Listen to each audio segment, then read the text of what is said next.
గల్లా మాధవ్ గారు. ధన్యవాదాలు అధ్యక్ష. అధ్యక్ష, విషయం రజకులను ఎస్సీ జాబితాలో చేర్చడం గురించి అధ్యక్ష. భారతదేశంలో రిజర్వేషన్ రహిత దేశంగా సర్వకుల అభ్యున్నతితో సర్వతోముఖంగా ఎదగాలన్నది నా ఆకాంక్ష అధ్యక్ష.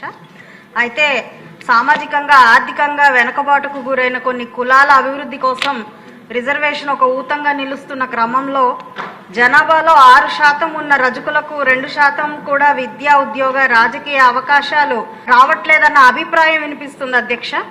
దేశంలో 17 రాష్ట్రాల్లో రజకులు ఎస్సీ జాబితాలో ఉన్నారు అధ్యక్ష.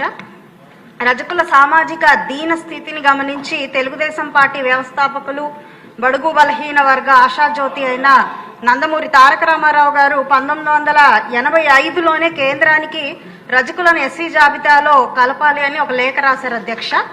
ఆ తర్వాత 2018లో గౌరవ ముఖ్యమంత్రి వర్యులు చంద్రబాబు నాయుడు గారు ఈ విషయంగా ఎంతో కృషి చేయడం జరిగింది అధ్యక్ష. నాటి నుండి నేటి వరకు కూడా రజకుల ఆత్మగౌరవం కోసం అభ్యున్నతి కోసం పాటుపడుతున్న పార్టీ తెలుగుదేశం పార్టీ అధ్యక్ష.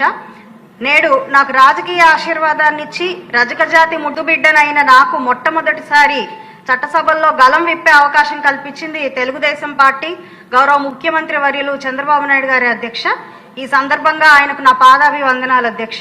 అధ్యక్ష, రాష్ట్ర రజక జాతి బిడ్డల తరపున రజకులను ఎస్సీ జాబితాలో చేర్చే ప్రతిపాదనను కేంద్రానికి పంపవలసిందిగా మీ ద్వారా ముఖ్యమంత్రి వర్యుల్ని కోరుతున్నాను అధ్యక్ష.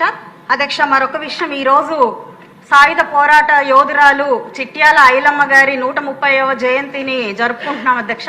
ఈ సందర్భంగా రాష్ట్ర రజకుల తరపున ఈ సభ నుంచి నివాళులు అర్పిస్తున్నాను అధ్యక్ష. ఫాలో చేయొచ్చు కదా అండి ప్లీజ్.